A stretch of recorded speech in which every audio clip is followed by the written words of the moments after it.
last uh, Oh, my recording, just so you know. yeah, yeah. I did put that on. Yeah, great. Okay, all good. Okay, this time I'm not going to be caught out. I'm going to make sure I'm recording. Right. When I looked later after our conversation, and I never really edited, I think what's and all is good because it's just a chat. I said, I'll just listen back to it. And so I downloaded it and I listened to the conversation. It was a conversation we had afterwards. I was like, hang on, that's kind of strange. Oh, what's this one up here? And there was just a blip of the initial period when we couldn't get the mic recording.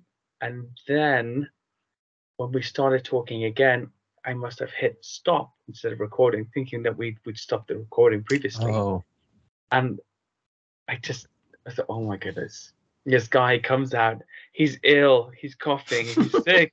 He spent an hour with me on the Skype, and you don't even have it. And it was like a it's classic late 40s sort of tech issue, you know. right. So okay, that's it Well, now. I did that with I lost one of my interviews for the book. I just couldn't. I downloaded it from Skype, because you only have 30 days, and and then I couldn't open it for some reason. I downloaded it, but I couldn't get to it, so I had to redo one of my interviews. Oh God, it's So terrible. it was Terrible. good. But like I said, it was with Matt Pruitt. I said, "Hey, Matt, we're friends. It gives me another chance to chat with you." So Well, that's nice. I mean, we'll definitely know each other yeah, this way. I'm recording this bit, so everybody listening to this right now will know that Andy and I can't even differentiate between an on record button and an off record button. My skills as a researcher stop around about there. And that's the way it's always been actually. I'm not technologically proficient. I come from a family who's great at engineering and all this different stuff, hmm and better with words and writing and artistic things. I was a singer for the Lamb, I guess, 34 years, and like just creative types and right. yeah, the rest of that tech stuff just didn't sort of land with me. I don't know, like just not my forte. But there you go. I'm glad actually that we got to chat again because there were things in the first chat I didn't ask you about the book, and I thought in a more generalized way, it's just important to get into the real basic meat of it because it's the Bigfoot influences. It's a very new concept, and we sort of joked last time in a complimentary way, but it's something that should have been thought of a long time ago, and yet that little gap in which it sits, it just never happened. Because I suppose normally it's researchers thinking about how to present their research Right. and not the research of other people, and that's a really good concept. So, just take us through that, so that it's a book about Bigfoot. It's different, but there's hundreds of books about Bigfoot. So what's essentially different about this one compared to the others? Right. Right. So, and there's some fascinating books out there, and so many that cover the topic and the subject. Where mine's a little different. I thought there was a gap, and it started as a personal quest because I was searching for information on the individuals or the groups that are doing things out there, researching, impacting, influencing the subject. So it was a personal quest because I was listening to podcasts, reading books, looking at documentaries, and then I'd listen to a podcast and I would hear a researcher that I didn't know who it was. I said, "Wow, that person's fascinating. Why don't I know about him? How would I find out who he or she is?" So I got this idea. I said, wouldn't it be great to have a place where people could go and just see what a large group, get a high level snapshot view of some of the individuals that are influencing the subject. So that's how it started. It's just started as a crazy idea. I've never written a book before, a first time author, and but I'm not. I'm always up for a challenge. And it was just a fun idea, and it's been a fascinating ride. And if you like, I can tell you, kind of get into a little bit more detail how I start, how it went from an idea to a book, if you Yeah, want. no, So I'd love to hear the whole journey. How you started up. Who is always normally somebody there giving you the sort of go ahead to say you can do this. Go out and do that. How did that happen? yeah, so I wasn't really involved in the subject. I don't say I wasn't interested in the subject. Like I think like most of us, we at least in our generation, we grew up looking at the Patterson Gimlin film, and just I thought it was fascinating. But that was about it. I never, I was open minded about it. I always liked that type of thing, but it wasn't my passion. Um, and I just kind of, you move on with life and you do things. And my wife Dana has been into the subject a lot longer than I have, and more just for she just was interested. She was an enthusiast. She used to watch it on TV. She used to watch Finding Bigfoot. Her and our son Gabriel would just watch all the episodes of Finding Bigfoot, and obviously Sasquatch Legend Meets Science documentary and things like that. So one year, not that long ago, maybe 4 or 5 years ago, she said, "Hey, let's go to a conference." So she started, and I was like, "Okay, whatever." I wasn't opposed Like, to who it. am I going to meet I at this was place? What are these guys going to be like? exactly. I didn't know. I was like, "Man, are there going to be weird people there?" Well, I mean, weird is we're all weird, but I Yeah, didn't know. but So really she weird didn't is what you're drag me because thinking. I was, Yeah. yeah, definitely, and I was open to it, but I wasn't like would have been my choice if I but so we went to the Ohio Bigfoot conference. It was close enough where we could drive, and it was Ohio Bigfoot conferences. It started with Don Keating, and then it was passed on to Mark DeWorth, and it's probably where maybe not in addition to the symposiums and things like that happen, but it's one of the conferences that laid the foundation for all the ones we see today. Mm. It's one of the originals, and it's a great conference, and we happened to get there. We were able to get tickets, which they sell out so fast for the what they call the VIP tickets, where you can go in and listen to all the speakers. Um, and we were able to get those, which were a surprise because they sold out in like 5 minutes. Oh, it was crazy. Um, and um, and then we got there. So we show up at this conference, and we're checking in at the hotel. It's a lodge at Salt Fork State Park, a beautiful place. And Salt Fork has a history of sightings, so it's a kind of a cool place to have a conference because it's a conference where they hold a conference in the park where there are sightings. So it's kind of cool. You can go out, you can walk out of your cabin or the lodge and go hiking. If you want in the woods where there have been sighting and reports. I know Monster Quest, one of the episodes is filmed there at Salt Fork State Park.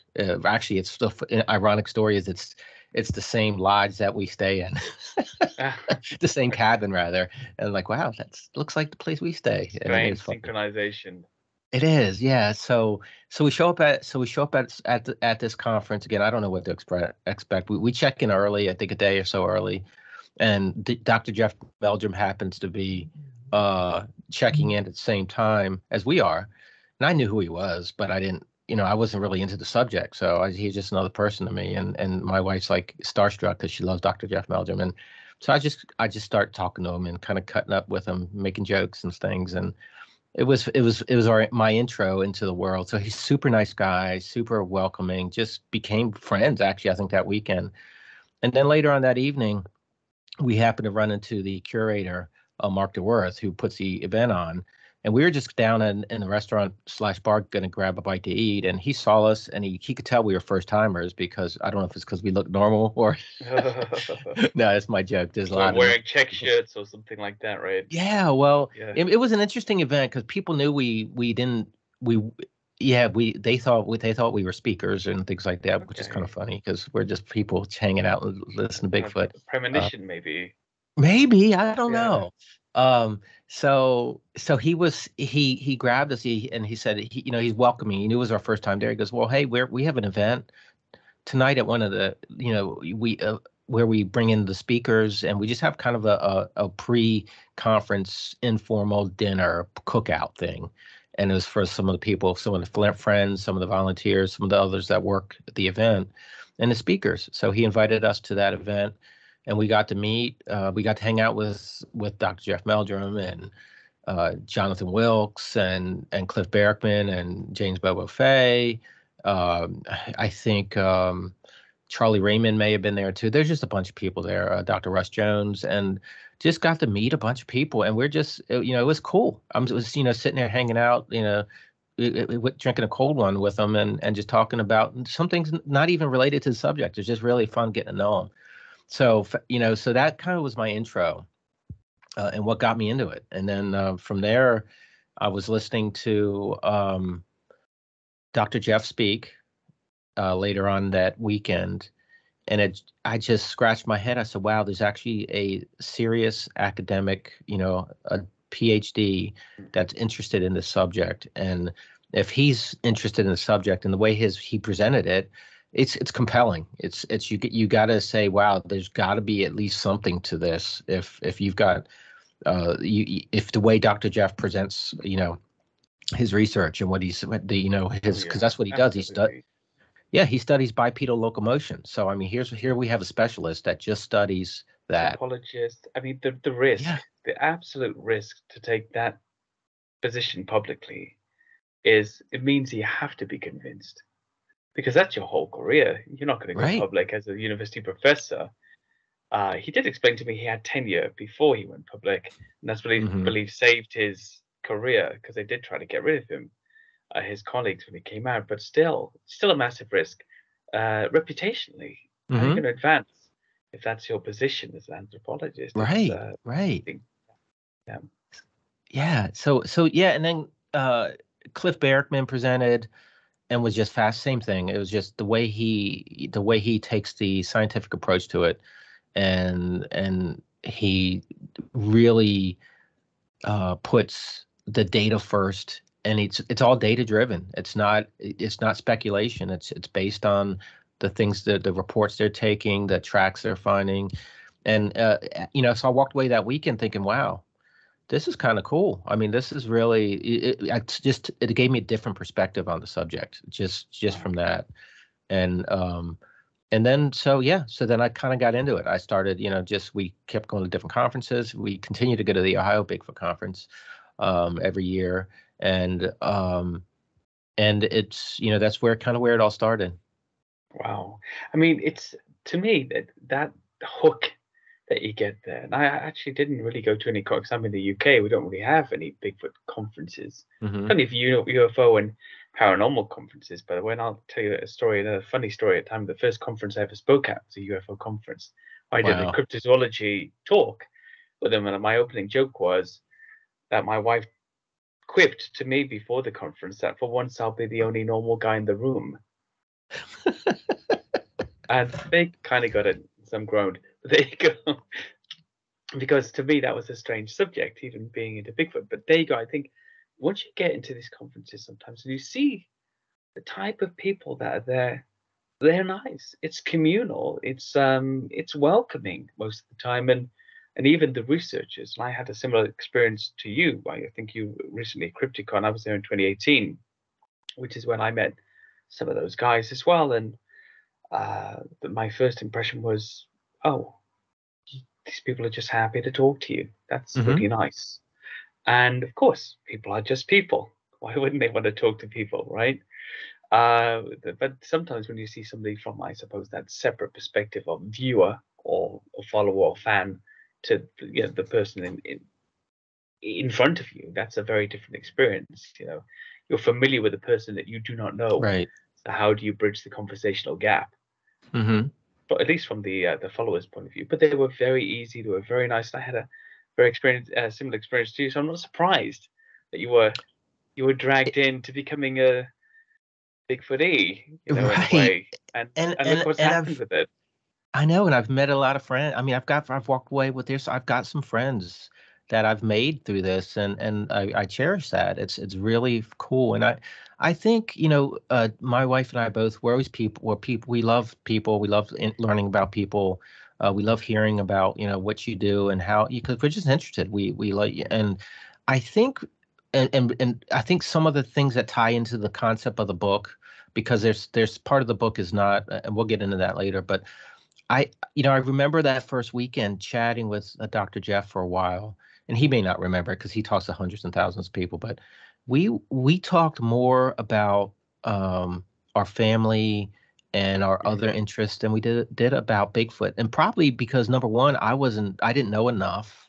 about it because I was just getting into it. I never, and two, I was just interested, and I think it's kind of refreshing for him, and sometimes because all of us, if we go to these conferences, and I've got a couple I'm going to be speaking at this year, which is surprising me too, but um, I think for some people they're probably always wearing that, I'm a Bigfoot researcher, and it's kind of probably refreshing for them not to have to talk about Bigfoot once in a while. I've noticed that, and people sort of Yeah. get a downtime. But similarly, going back to Jeff Feltham again, I think the dinner we all had at the original conference, I found out that they had 9 children, all Mm. adults, and I couldn't help myself because in that sort of funeral kind of way of saying the wrong thing at the wrong time because it's amusing, I said, "So really, you were into Bigfoot because you just want to get out of the house," and that's a bigger risk than the university is staying at home. You've got 9 kids there. And of course, that was nice. And I think I remember a similar conversation with who's the chap who the movie Fire in the Sky was based upon, UFO abductee, talker, speaker. I should know his name. He was very nice. Being at Crypticon with him and the She Squatches, who are really good friends of mine. I love those girls. And Cliff, and a few other people. And Cliff was talking about some Dogman episode. She Squatches were talking about a near-death experience. And famous UFO researcher abductee, whose name I'm very sorry if you're listening, I don't remember. Oh, Yeah, you know who I'm talking about. I know who you talk. I think Yes. Doug Hychek just interviewed him a few weeks ago. Yeah, he's super nice. But he just Oh, spent the whole it's time talking about yes. how insanely strong his sons were. And it kind of we were eating pizza. It kind of amused me. This was the Bigfoot conversation. And of course, nobody wants to talk shop after Right. work. So it's a normal thing. But I was in that Bigfoot sort of space. So that was interesting. It was nice. Tell me about. Let's go back to the book a moment, actually, because the conferences are great, and I think that's a great way for people to expose themselves to to the Hmm. public as well, because that's when they can meet you, they can greet you and get signed books and talk about things in the book as well, get more information. But the book itself is interesting to me because of the different types of perspectives that might be in it. Now, one of the things I'm very interested, first of all, and I haven't read the book yet because as we've discussed, I want a signed copy. I've saved myself. I have seen excerpts from it that are very impressive. How many researchers there is, and in the And I background get you. behind you as well. Before. Oh yeah, it's back here too. But uh, I'm thinking. Well, we could talk offline about that. Maybe we'll trade off books. I'll have you send me one, I would and do a I'll sign trade. copy of yours, Absolutely. Yeah, they're and even then better. we'll call it even. That would be my pleasure. Thank you very much. Well, anyway, that was I fished that one in, but I don't apologize. So yeah, I'm interested in how many researchers are in the books. It's volume 1, so there's got to be more volumes, right? Right. How many researchers are in this book? Just to start, how many different perspectives do we have to look at? Right. So, I sat down. So the publisher is Hanger One Publishing, which is Doug Hychek, Alex Hychek, and Blaine Hychek, Doug's sons. Phenomenal people. Just love those guys. And My without daughter's them, I couldn't have done message. the book. Yeah, and for the audience here, um, Andy and I are brothers by publishing company. So Andy's Yes. book, we're Andy's, as you guys probably already knows, is with Hanger One Publishing as well. So Yeah. so there's well, I sat down with Alex and we were coming up, I had to come up with a list. So the concept of the book is I interviewed various individuals who are influencing the subject. Um, and they didn't have to be a researcher. It could be someone who's influencing the subject. And I've caught some slack for, we can always catch slack on social media for what the words we Yeah. choose. If you That's say a given Bigfoot, in the Bigfoot genre. You've got to yeah, get if you're that. a Yeah. researcher or I don't think anyone calls themselves experts anymore because too No. many people giving crap about that. Um, and an influencer, everyone. So I get that sometimes. So well, that word gets thrown. Well, an influencer to me is someone who's impacted the subject Mm. historically, currently, and that could be in multiple ways. It doesn't mean you're a Mm. researcher. Um, so so what I did is I sat down with the publisher with Alex and I said, okay, how long do we want to make the book? Originally, I didn't know I was going to be writing multiple books, but we could chat about that in a few minutes. Um, And we came up with a number around 30. So there's 30 individuals in the book, just to keep the book to a certain, a readable, Wow. it's about Yeah. 277 pages, I think. Okay. Um, if and there's a bunch of other cool things in there, but I interviewed there's 30 different perspectives.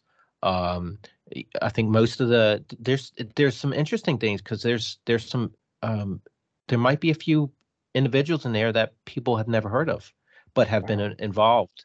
Uh, the My foreword was written by scientist Carlos Jimenez, Oh and wow. Okay. Carlos studied under Dr. Grover Krantz, but he's Mm. not a household name like some of the other folks. But he's got a historical background in the subject, and he was out of it for a little while, and then got back into it, and so it's kind of fun to there's some folks that are in there that you may not realize the impact that they have had, or or that they've been involved in the subjects for so long, Mm. or made a difference. So there's 30 individuals. I interviewed them. It's an interview style format, and that when I was coming up with the concept of the book, the idea, I asked my wife, and she said, "Hey, go for it. Just why not?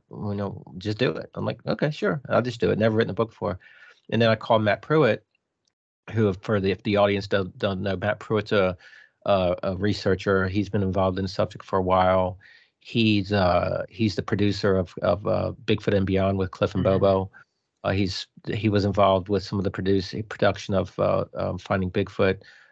He's just a educated, a Mm. wealth of knowledge, eloquent, just one of the best speakers out there, and the nicest guy in the world. Great And we research. had Yeah, it's a great Yeah, researcher yeah. too. Mm. Very thorough, very, Mm. very, very, this is what it is. Doesn't want to go beyond, doesn't want to speculate. And Matt and I had become friends, and I called Matt with the idea, and he said, "I think it's a great idea." But going back to the concept, Matt told me, he said, "Well, just do this. Make sure," he said, "because I've been burned on interviews. I talked to a Mm. reporter, and then they take my words and spin them around." He said, "When you're approaching the individuals, let them know that it's going to be your words. I'm not going to change anything. It's an interview style. Offer to give them a copy of the of their chapter, if before it ggets published, and that'll protect you. That'll make them feel at ease. So Mm. there, and that's what I did. So there's each chapter covers an individual. And then I've got some bonus things blended in there from some other folks that helped out. Was able to get a few other people in the book, that and into different ways, and that's it. There's I asked, and going back to when I mentioned I had some conversations with Dr. Jeff Meldrum, and he's in the book. You'll crack up at this, Andy. He mentions trying to feed all the kids and keep food in the house, you know, but with yeah, Six it's boys. funny. It's six boys and three girls. I think so. It's insane. And if I they're don't all know. his size, he's about 6'3", 6'4", or something. Yeah, I mean, it's yeah. Those you can always tell those kind of fathers, they're always working because that's what they got to do. I think he mentioned, and it may not be his exact words, about watering down the orange juice, Uh, because he had to make it last. And then the kids would say, "Why is this? Why do I?" One of them went to their friend's house and said, "Why does their orange juice taste different than ours?" yeah, because it's Because it's he was 98% water, kids. so in the book, I interview in the style. I ask some personal questions, because I think it's Good. kind of fun. Yeah. We're all normal. We're all just people. We all have families. We have Mm. kids, or maybe we don't have kids, but we're all, we all have things. We have things outside of this subject, and so I thought it's not a ton, but I have some questions blended in there in the beginning of each chapter that Yeah. are more of on a personal side, just to get so everyone can kind of get to I know like that. the Yeah, I individual a think the little bit. backstory, the life, actually, the life position, the positional life experience of the person is very important. Actually, I even try to find that out about my witnesses because actually you can tell a lot about what's going on with them and how their perception could be affected in some Right. circumstances, of course, not as an exclusionary thing, but it's important. And I think that's great. What that actually is one of the questions I've got for you is that what would you say, if anything, the researchers in your book have in common with one another? What are the common factors? I've always been interested in this, the psychological perspective that each researcher in your book has. Is there a common factor apart from Y- Bigfoot? Um, I would say, well, I guess two things, non-related to the subject. There's a lot of musicians. Yes.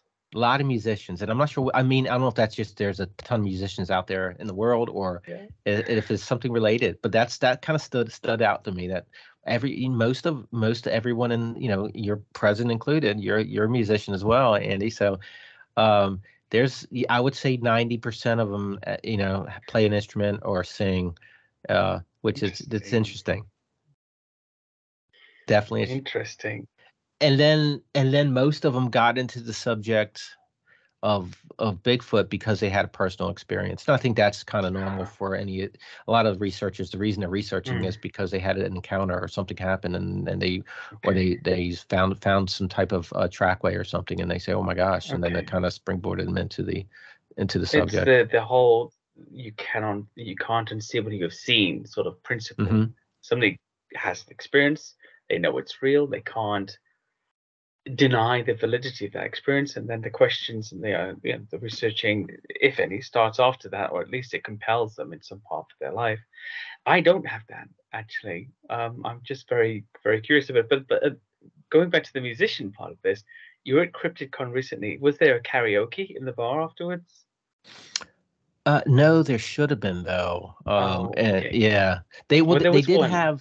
they did have musicians there. The Oh, they first did. night they had They had a so it band. wasn't karaoke, but they had music. That would have been fun though. Yeah. Okay, well, there was one when I was there, and the first thing that came up, I sang a little, I think, further on in the night myself. Somebody pushed me up there. But before that, I listened to five, six, seven, eight, nine, 10 researchers and other people get up and kill it as proper singers or rappers or whatever on the karaoke. And I thought, oh my gosh, I'm in a room full of musicians. Isn't this weird? And then, I went up and some other people went up as well. It was very strange. And it was only later that musicians and Bigfoot or cryptozoology sort of element came to play. And I thought, this is insane. Why would so many of them be musicians? It's a strange thing. It is, and I'm not sure if it's what maybe I'll dig into that a little bit more. Yeah, Anyone listening and watching, maybe if you have an idea, let Andy or I know. You I know, can't figure it out. I don't know yeah, why, but they just you are. know, I don't know. It could be um that when a lot of folks go out, hiking and camping, that's kind of a pastime, maybe um, that they play they because when they're sitting around a campfire, someone's playing some Perhaps. tunes Yeah, with the perhaps. guitar or singing. I'm not sure, I have no idea, but it just seems like an enormous amount of people that are musicians that are It's researchers. insane. It's insane. It's as if you found out that 85% of all alien abductees were like double glazing salesmen. But hang on a second, this is really weird. Why are they Hmm. taking double glazing salesmen Right, right. or whoever, aluminum siding? Um, One of the things I always come a cropper with in Bigfoot, and I'm a strictly very flesh and blood advocate, theoretically speaking, and I look for other cryptids as well, all types around the world. So, I'm looking for animals that haven't been discovered, and it's a very strange thing to me to think that before the discovery of the okapi or the gorilla or the Komodo dragon or anything like that, that people might have said, oh, well, the reason you can't find this animal in the jungle is because it hops in and out of portals. It's a weird thing to me, but I know Hmm. it's a theory that's out there. So what would what does a book reflect in terms of Bigfoot identity theories amongst its researchers? Is it overwhelmingly flesh and blood, or is there a few ufology and paranormal woo, as we call it, explanations mixed in as well? Great question, Andy. So I would say the majority, not all, the majority of the individuals in the first book, and it wasn't by pattern. I just are probably flesh and blood. Um, Although there are a few, that are open minded, and even the flesh and blood ones. I What I've noticed is even although they may not say it's related to Bigfoot, all of them have, not all of them. Hopefully that doesn't come out. No, it does, but many of them have seen orbs in the woods, Mm, or they hear noises and things that they can't explain. and Mm. they're not relating it to Bigfoot, but so many of them have heard and felt and seen things that they don't can't explain. Yeah. Um, so there are a few, so I'd say them again. The majority of them are, I would say, biological flesh and blood believers. I think that's where I put my head in.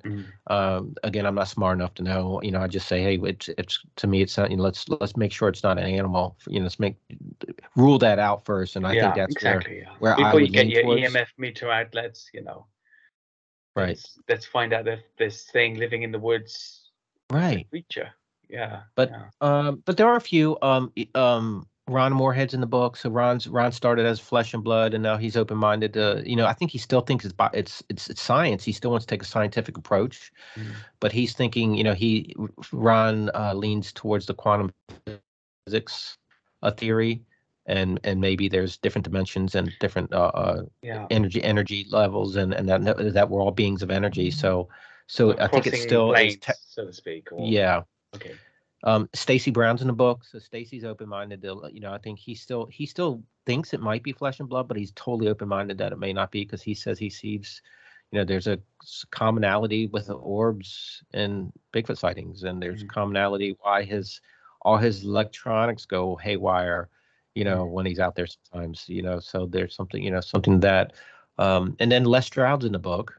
So Les is open-minded. He said, why Mm. did I think Les is one of his statements is, why do we have to pick what we what if Yeah, it's something yeah. why let's so I think that's where Les is. I think he started off as a flesh and blood guy, and then he's experienced some things out there that he can't explain. So he's like, hey, who knows what the heck it is? Let's just And figure it he's out.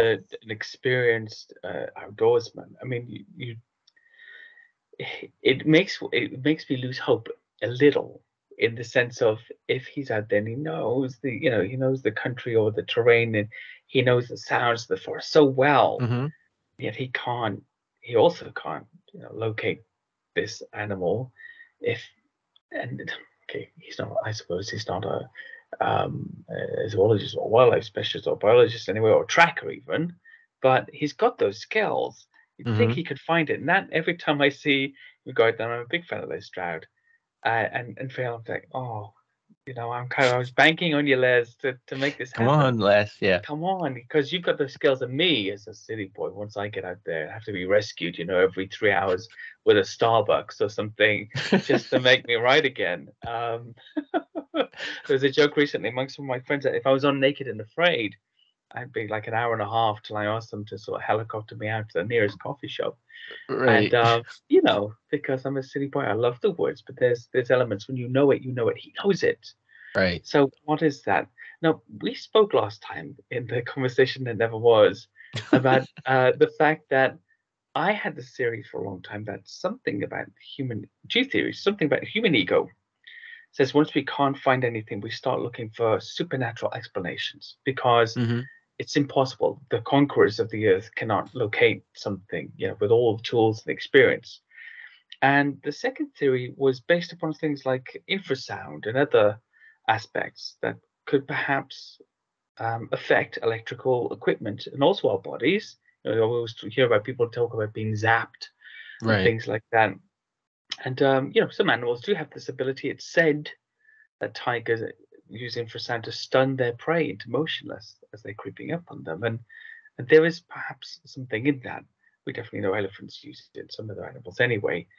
That's what I look at when I look at these slightly paranormal things. Even the orbs, I think, is there a physiological phenomenon that could create these hallucinations, perhaps, or even visual disturbances for the approaching intruder that this animal has in some way? It's a get out of jail free card. What do you think about those slightly stretched explanations for the paranormal Bigfoot? Right. Well, I think because there's some researchers, and I only know what from what I've read and from what the researchers have told me. Um, I think for some researchers that have moved from one side to the other, I think maybe they get frustrated and Mm, because they haven't found the answers doing it. They think it's a big ape in the woods, and they've after X amount of years they can't. they can't find it, and maybe they they looking for another explanation. Um, I think sometimes I was talking to Steve Calls, and we were talking about PTSD, and witnesses sometimes get PTSD after a sighting because it's a traumatic event. Yeah. So he said sometimes if you see something disappear, did it really disappear, or did you just lose because of such a trauma? Sometimes you Yeah. lose, you can't remember everything that happened because it's so traumatic. So that could explain it too. But I'm not a I don't know. I don't know if I have a, I'm smart enough to know that I don't know. Yeah. And I think it's flesh and blood, Yeah. although if it's something else, you know, if and there's evidence that comes up of it, I feel the I think same. it's No, I yeah. feel the same. I mean, yeah, my interest is animals. I'm hoping to find an animal. Hmm. Sure. But I know people who I trust and I recognize who are great researchers who have climbed over that hill into the paranormal side of things, and have also had experiences we don't put they can't explain, and suddenly they've started to say, "Hey, hang on a second, am I looking at a paranormal creature?" I still think from that we're talking about physiological attributes that we can't explain. So I always use this example all the time that the first person dived into the ocean and witnessed an octopus camouflage itself against a rock would have Hmm. considered that a magical power. And Right. yet we know we can explain how that happens now. But if you look at it objectively, that's crazy. This creature can assume the color and sometimes the shape of the object it's on. That's insane. And I think perhaps we're looking at something like that. Another question um, I have is that, and again, quite provocative, is do you think, and you've been to a lot of the conferences now, and you've written this book, do you think, and this is something that's always on my mind, that Bigfoot is too much of a cult status now or following to become, true scientific endeavor? It's too crowded out by the by the fad, by the trend of Bigfoot to ever be something scientific. Um, I think that does probably keep science away from it at times. I think because there's so much, especially on social media, there's so many videos and there's clickbait and there's things that there's just videos and photos and hoax things that happen, unfortunately, and they get debunked. But then, mainstream science sees that, and I think that does possibly keep them away. There are some interesting things going on though. And there are some scientists that are involved. And Amy Boo, who's in the book, Mm. her and I uh, like her work. Yeah. yeah, her and the folks, Mm. Shane Corson and Chris Yeah. Spencer, and they put together, and some other folks put together a thing called Project Zoo Book. Yeah. And they bring in some individuals. Project Zoo Book, they actually host bi-weekly Zoom meetings, and the goal of it is to have individuals who are scientists or science minded. Some are zoologists, some are primatologists, and but it gives them a forum to talk about the subject in private without having their names go public, because these are Mm. individuals that don't want the public to know that they're involved or interested in Yeah. Bigfoot or the research. So there are some, but definitely it's tough because Bigfoot's pop culture. It's Mm. definitely it's everywhere. I was it's just no matter where you turn, it's if anything that it's you just see it's anywhere. So it's tough for science to take something like that serious. I think most of the individuals that I talk to feel that it's going to take someone, unfortunately, a body, someone, a truck hits one, or someone to get a some type of piece of a body of an animal, if it's that's what it is, to prove it, or a National Geographic style video, Yeah. capture or something. And Yeah. besides, outside of that, it's never going to be proven. And it's been tough because we have since 1967. The best evidence we have is, I mean, we have tons of trackways that were compelling, Mm. but most still will go back to the Patterson Gimlin film and some, some people don't still think it's hoaxed. or it's a guy in a suit. But most people in the subject think that's the most compelling piece of evidence we have, and that was, it's been, 1967. That's been a long time, and we haven't progressed since then. It seems to be. You have the great, very intriguing documentaries like Todd Standing's Discovering Bigfoot, and there's, of course, the Freeman footage, which isn't really as clear, which is very difficult to look at, but also great trackways. And I know there's a book out also from Hangerwood Publishing about that now, the Freeman Files. To me, you're right. There has been nothing like the Patterson-Gimlin Bigfoot footage.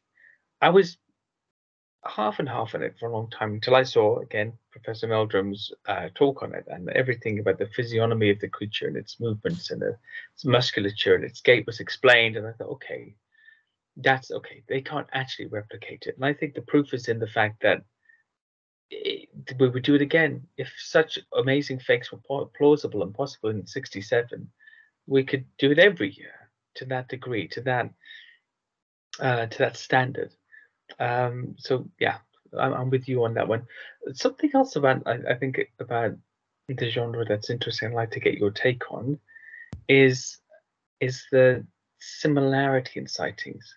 So I wrote a book sort of about different types of hairy humanoids recently, and in that I was very intrigued to find out that there's different types described in different places of the world. Do you see that in your book with the researchers? Are there very descriptive accounts of interactions with creatures, and are they the same, or do they differ physiologically?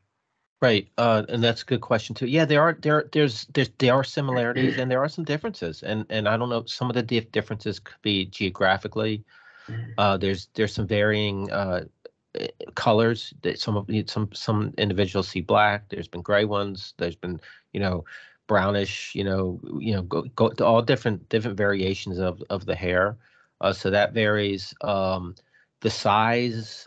Interesting enough is you hear some reports about that claim that the individual looked just like Patty, from the Patterson-Gimlin film.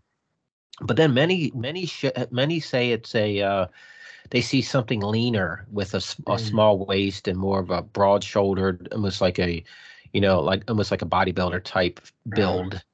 And that could be there's different theories on that too. Some feel that many of the sightings could be juveniles that are, or there's just different theories on that. Or it could be, if they live in family groups, maybe it's a male that was pushed out of the group because he got to the age where he had to either compete, like the other primates do, either compete to stay in that, to be the head of the family group or move. So some feel that when these road crossings and things happen, that's what they're seeing. They could be possible that they're seeing an individual that's just moving from point A to point B, looking for another family group. But that's just a theory, obviously, until it can be proven. Some other similarities, I think the most striking thing is everybody says they can tell it's not a bear. There's no snout. There's no and now, unless some of the Dogman sightings are mistaken for Bigfoot, which could be possible too. I'm not sure. And it's always a cross between an ape and a human. The face. They say there's more. It looks more human than an ape, but it's not. Doesn't. It's something in between. And some of the hunters that have been out there has hesitated and not taken a shot at it, because once they put it in their scope and they look at it, they think it's too human-like. So that's common. The sizes range from I think from the reports from 7 to 10 feet on average. And it could be small ones. Like there's a phenomenal account in the book. Bob Strain and Kathy Strain and two other individuals down in a place called Area X. They're part of the North American Wood Ape Conservancy. Had a daytime sighting. 4 of them. Saw 2 of them, and they were smaller. I think one was 6 foot, and one was approximately 6 foot. One was 4 feet.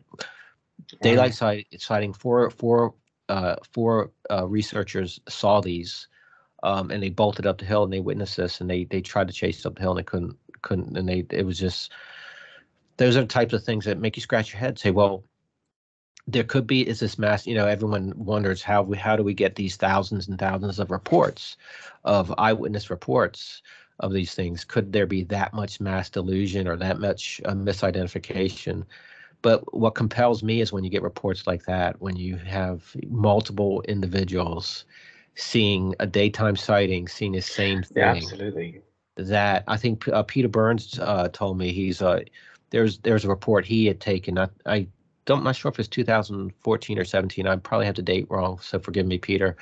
But there was a group of loggers, workers saw one in broad daylight walking up towards where they were working, and there's a group of like 7 or 8 of them that saw this. So those are the things that are interesting to me. Wow. And then if it's a hunter, why why are you going to risk your life going out in the woods trying to hoax somebody when you've got Mm. people with firearms Oh yeah. in the middle of the night or anytime? You're just not going to do No, it. no So way. I mean, you'd have to be mentally unstable, but that sort of instability might mitigate against the preparation needed to go out pretending to be Bigfoot in the costumes, the prep, the whole routine to get out into the woods. It's unlikely anyway. I think it's very unlikely. It's not out of the realms of possibility. Somebody could do that and not care about the consequences. But I wouldn't like to be that person, that's for sure. right, yeah. I I mean, remember, it's and there's different takes. I have an individual in the book, Dr. Esteban Sarmiento, who's he's been involved in this back from, I guess, the early 2000s when Doug Hychak got him involved with Sasquatch Legend Meets Science, and he studies apes. He's a primatologist and has been, and he won't say he believes until he sees one. So there's skeptics that I interviewed as well. Although what he will say is there's something to the thousands and thousands of reports all oh around the yeah, world that yeah, see this. He worldwide. said there's something to it. So that's what's fascinating. I think Les Stroud said the same thing. He said you take all this evidence, Mm. and there's something to it. There's something to it. Absolutely. I Yeah. agree with it. And so often, Tim, people don't have the people who report don't have skin in the game. Right. Watch Sasquatch Chronicles. They've never heard of Bigfoot, but apart from the old documentaries on television, they've got no interest in the subject. And when they come to me occasionally, they're half questioning themselves. Did Right. I really see this? Was somebody out there? Could there be somebody out there in a suit pranking us? We thought what we saw was real, and we were convinced. And I think that's what's so compelling to me. It's always the sightings, and people dismiss sightings, but the sightings are essentially it's the bulk of the genre, the bulk of the study, and it's important. I think it is. Just quickly before we finish up, I wanted you to just talk about the kind of reception that the book has received. So thank you for asking about that. So the book so far, uh, it's been I'm blessed that because it's always scary because and not that I don't like taking chances because I don't have skin in the game either. I've not really been in the community per se. I just was an enthusiast. I'm not a researcher. I was just an enthusiast that you know was looking for answers on how to find people. So I thought I'd write a book and and hopefully help other people. So far everyone likes it. I wanted to. Hopefully, it's for everybody. It's for somebody who's just getting into the subject, so it can kind of give them a roadmap of just a small number of the people that are because there's hundreds of people. That's why there's going to be more volumes because I just couldn't get it all in one book. There's just so many people that are doing things out there that are important. I'm going to try to get as many people in each book as I can. Um, and so far so good. I mean, everyone's got thinks it's well represented. The individuals in the book. It's always scary. Like I interviewed Dr. Jeff and then had to send it back to him the review before I printed it. You always wonder how how it's gonna go if he's gonna read it back. 'Cause, Especially when you have it written up, you say, "Please," I get that beside it. Please let me publish this now. I've trawled through 8 pages of detail to yes. to put this together. Yeah, And but of course, it's and they important. were mostly they were audio. It was a combination of audio and written answers, but I interviewed Wow. everyone via Zoom or audio. So then I had to transcribe those interviews and so that and then edit and make sure Mm. there's because when we're talking we're gonna have grammar things that happened that if we were writing something down we could actually see what we said. Um, So yeah, so far it's the only book of its kind out there because there's no one's ever done this. So I think Mm. that's kind of cool too. So far so good. I mean, I'm getting great, and it's just humbling when you get some of these people that have been involved in the subject and some who just are enthusiasts and they love the book. So I just can't say enough and thank everyone for that. It's just a lot of fun, and that's what it's all about. I'm just hoping to that people like it and that they feel it's a valuable reference and fun. There's a lot of Mm. lighthearted stuff in there too. There's some gritty stuff in there too. I mean, Les Stroud and I, have a, go into about, we have some conversation about Todd Standing, which is, Mm. everyone knows, Todd Standing. Controversial. Yeah, yeah. He's controversial. There's a lot of controversial people, and he's, it's okay to be Yeah. controversial, but so we talk about that, and there's, so Yeah. we talk about we talk about some tough stuff too. So it's fun. Wow. It's gonna be it's a lot of fun. And inside the book, the Doug Highcheck's ideas. There's QR codes Mm. built in. That's what I was going to So this mention. is Yeah. so amazing, such a Yeah. great idea. And the QR code, so the readers can use their mobile device take the camera, hit the QR code, and then we've got links built in. And I've got about 15 or 20 or more built into Wow. it. And I've got all kinds of fun things. I've got some of the audio from the interview. I've got videos in there. I've got links to articles. David Ellis, who's one of the he studies sounds with spectrograms. He sent me um, audio clips of different sounds that are proposed to be Bigfoot sounds made in North America that sounds like apes. And then he also sent me the visual spectrograph, so you can see it in color, and then you can Wow. listen to the sounds. There's just a lot of cool things, a lot of bonus things built into it. It's a lot of fun. So Well, that's the bit I was excited about as well. And I think you sent me one of the clips of the baboon style howl mhm. recently, which I'd never heard before. I thought, this is so great with books now. You can just do that, and it just loads up. It loads up so seamlessly. I think when I did my books, they got me to do the intros, the little intro, walk-in introduction to the book. But just to see that there's audio, there's clips of different things. It's wonderful. It's a great idea, and I think everybody will be doing it with their books in the future. It's such a fabulous idea. Just before we go to very quickly, where can we find you? How can we support you? I know you've got a podcast as well that people can check out. Tell us all about that. Definitely. You can always start at the website, the bigfootinfluencers.com. I've got links to everything in there. I'm building the researcher page on there too, because part of it is I want to make sure that folks, if they want to learn about the researchers, they can click that link and then they can get to wherever that researcher is doing their work too. So you can always start at the bigfootinfluencers.com. I've got links to where you can buy the book. If you want autographed copies of the book, you can go to the North American Bigfoot Center, which Cliff and Melissa Bearman run. You can go on their online store, and they have an autograph. You can get an autograph copy from them. It should have Cliff's autograph also on his chapter, which is really cool. So when you go into conferences, when you buy the book, take it with you to the conferences because there's probably a couple of speakers there that are in the book. You can get them to autograph their chapters. Lauren Coleman has autographed copies as well. I think he autographed his chapter. If you go to the International Cryptozoology Museum, to their web store, also SasquatchTheLegend.com has got autographed copies. And then you can go to Amazon. You can go to Hanger One Publishing and buy the book. You can go to Amazon, any of your main outlets, and you can get the book as well. Our podcast is called The Bigfoot Influencers. You can follow that if you go on YouTube, you can go to the Untold Radio AM network, and we're part of that family there. And there's a bunch of different fabulous different podcasts there.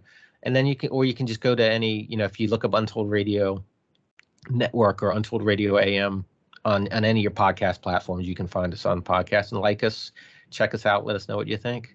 So it's a lot of fun. Awesome, awesome, amazing. Tim, it's been a real pleasure speaking to you for the second time in two Yes, days. And I'm glad to see that you're feeling a lot better now. You're thank really you. fighting through that. I think the book sounds amazing. I was excited about it from the very start. I advise everybody out there to go and get it as a Christmas present or for yourself. Just get in and have a look. There'll be more volumes to come, but this one sounds amazing. Tim, thanks for coming on. Thank you very much. Thank you. Bye.